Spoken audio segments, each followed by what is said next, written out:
Hello friends. As I promised in my previous video, I will explain the classification of the Kalpurush Rashis formed across the 4 yugas, their nakshatras, and the different years of the planets in the Vimshottari Dasha system.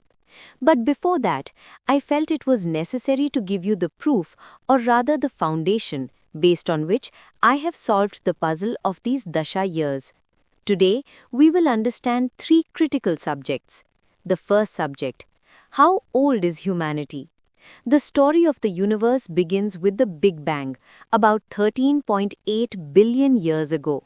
A massive explosion occurred and everything began to form: stars, planets, and finally, life. But in this timeline, we humans arrive very late. Our species, Homo sapiens, emerged in Africa only about 300,000 years ago. Our 1350cc brain is the best for thinking, planning, and language. This is what gives us collective learning.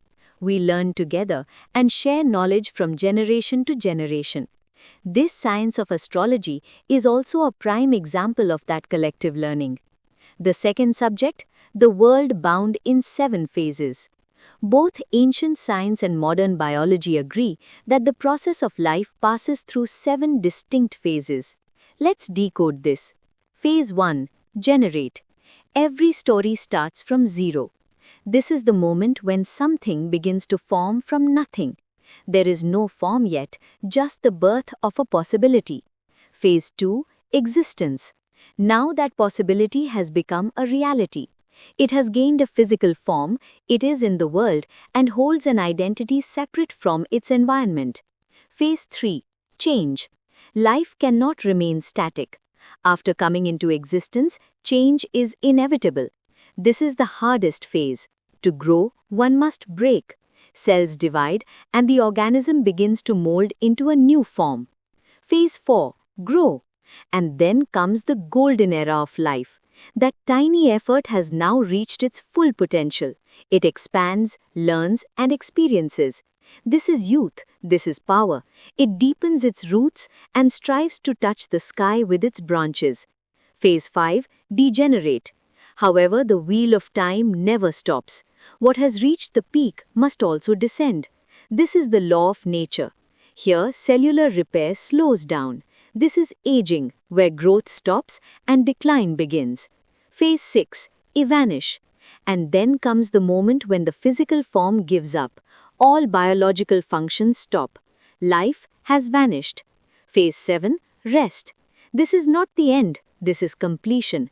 A deep sleep after a long and tiring journey, where there is no pain, no struggle, only infinite peace.